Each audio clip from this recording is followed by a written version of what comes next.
Halo para viewers, selamat datang di XY Stories. Berbeda dengan gunung di Indonesia lainnya, Gunung Lawu terkenal karena keangkerannya. Bahkan dijuluki sebagai gunung terangker di Indonesia. Gunung Lawu terletak di Pulau Jawa, tepatnya ada di perbatasan dua provinsi, yaitu Jawa Tengah dan Jawa Timur. Gunung Lawu terletak di antara tiga kabupaten, yaitu Kabupaten Karanganyar di Jawa Tengah dan Kabupaten Ngawi dan Magetan di Jawa Timur. Gunung Lawu adalah gunung api purba yang statusnya sedang beristirahat. Diperkirakan Gunung Lawu terakhir meletus pada tanggal 28 November 1885. Gunung Lawu memiliki tinggi 3.265 meter atau 10.712 kaki. Gunung ini menempati posisi ke-76 gunung tertinggi di dunia. Nah oke, itu tadi sedikit informasi tentang Gunung Lawu. Selanjutnya kita akan bahas sejarah dan mitos-mitosnya. Oke, sekarang kita akan bahas sejarahnya dulu guys.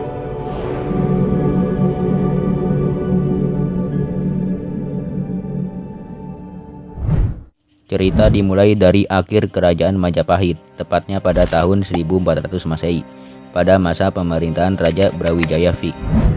Singkat cerita, Prabu Brawijaya V memiliki seorang putra bernama Raden Fatah. Setelah dewasa, Raden Fatah menganut agama Islam, berbeda dengan ayahnya yang beragama Buddha. Bersamaan dengan meredupnya kerajaan Majapahit, Raden Fatah mendirikan kerajaan Demak yang berpusat di Gagahwangi. Sekarang lebih dikenal sebagai alun-alun Demak. Kenyataan itu membuat Prabu Brawijaya V merasa gundah. Oke, lanjut. Pada suatu malam, Prabu Brawijaya V sedang bersemedi. Dalam semedinya, beliau mendapat petunjuk yang mengatakan kerajaan Majapahit akan meredup dan cahaya akan beralih ke kerajaan anaknya, yaitu kerajaan Demak. Sesaat itu pula, Prabu Brawijaya V meninggalkan kerajaan Majapahit menuju Gunung Lawu untuk menyendiri. Setelah meninggalkan kerajaannya, sebelum naik ke Gunung Lawu, Prabu Brawijaya V bertemu dengan dua orang pengikutnya, kepala dusun dari wilayah kerajaan Majapahit. Mereka adalah Dipa Manggala dan Wangsa Manggala. Karena mereka berdua tidak tega melihat Prabu Brawijaya V berjalan sendirian, mereka pun ikut menemani sang Prabu untuk naik ke puncak Gunung Lawu. Setelah sampai di puncak Hargodalem, Prabu Brawijaya V berkata kepada dua orang pengikutnya. Dia berkata, "Pengikutku yang setia, Dipa Manggala, karena kesetiaanmu kuangkat kau menjadi penguasa Gunung Lawu dan membawahi semua makhluk gaib. Batas wilayahmu di barat Gunung Merapi, di timur Gunung Wilis, di selatan Pantai Selatan, dan di utara Pantai Utara dengan gelar Sunan Gunung Lawu. Dan kepada Wangsa Manggala, kau kuangkat sebagai patihnya dengan gelar Kiai Jalak." Setelah selesai mengucapkan kalimat itu, Prabu Brawijaya V menghilang dan jasadnya tidak pernah ditemukan sampai sekarang. Oke guys, itulah tadi sejarahnya. Sekarang kita lanjut ke mitos-mitosnya. Mitos yang pertama, tidak boleh bicara yang aneh-aneh. Konon katanya, Gunung Lawu ini memiliki roh atau jiwa yang membuatnya seakan hidup. Nah, karena hidup, Gunung Lawu bisa mendengar semua yang ada di badannya, termasuk para pengunjung atau pendaki. Oleh karena itu, ada mitos yang mengatakan kalau kita pergi ke sana jangan bicara yang aneh-aneh, karena mungkin aja akan terjadi hal yang tidak menyenangkan. Misalnya aja kalau kita ngomong capek, lelah, gak kuat lah, maka sesuai ucapan kita hal itu bisa terjadi. Nah lanjut mitos kedua, dilarang memakai baju warna hijau. Sebenarnya nggak ada masalah sih kalau kita pakai baju warna apa aja di gunung lain, tapi tidak untuk Gunung Lawu. Karena menurut penduduk sekitar, warna hijau cukup keramat di Gunung Lawu. Konon katanya ketika seseorang memakai baju warna hijau mungkin aja nggak bisa pulang kembali. Memang terdengar konyol sih, cuma kalau kita pergi ke sana mending kita patuhi aja lah daripada terjadi hal yang tidak diinginkan. Oke, lanjut ke mitos ketiga, bertemu burung jalak gading membawa keberkahan. Jalak gading adalah hewan khas Gunung Lawu. Katanya nih, kalau kita bertemu burung jalak gading saat mendaki, itu adalah pertanda baik. Sebaliknya, jika tidak bertemu dengan burung tersebut, mungkin itu adalah pertanda buruk. Mitos yang keempat, diusahakan mendaki dengan jumlah genap. Sebelum mendaki, sebaiknya kita hitung dulu deh berapa jumlah tim kita. Usahakan jumlahnya harus genap ya, jangan sampai ganjil. Karena kalau sampai jumlah tim kalian ganjil, dipastikan salah satu dari kalian akan mengalami hambatan seperti kaki terkilir hingga tersesat sampai hilang. Jadi, jika kalian ingin mendaki di sini, sebaiknya periksa dulu deh jumlah tim kalian dan jangan sampai ganjil. Dan terakhir, mitos yang kelima, kupu-kupu hitam bersayap mata biru.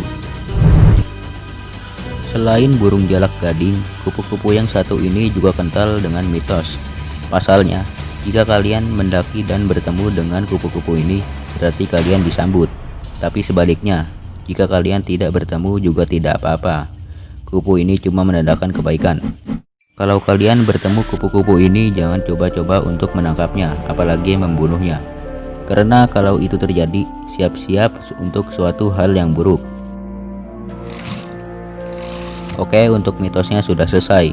Tapi jangan pergi dulu guys, karena ada satu cerita mistis menarik dari seorang YouTuber bernama Zawin Nur. Di channel YouTube-nya dia bercerita. Ceritanya dimulai saat dia dan temannya sedang bersama pendaki lain.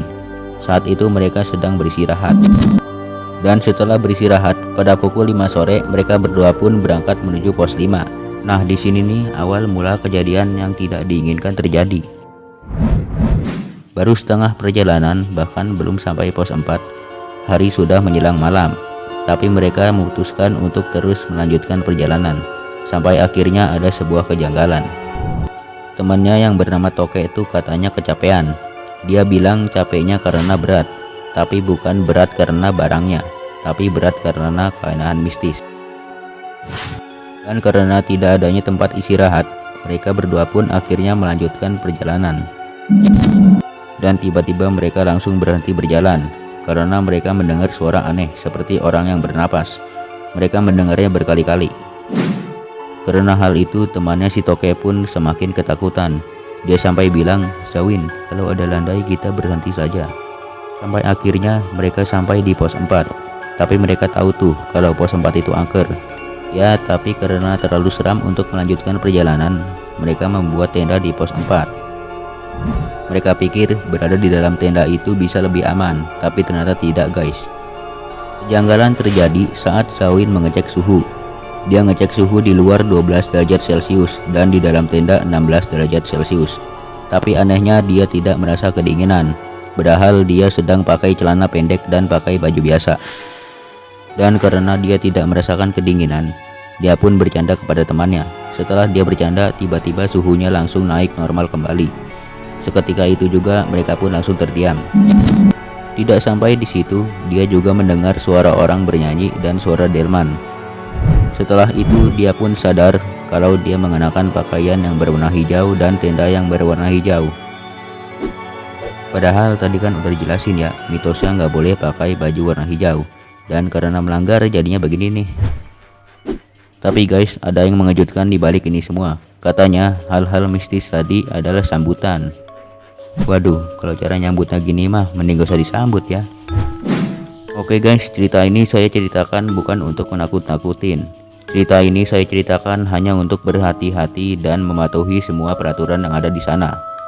Dan jangan lupa guys, kalau kalian suka video ini, jangan lupa kasih like video ini. Oke, segini aja pembahasan kita kali ini. See you next video. Bye bye.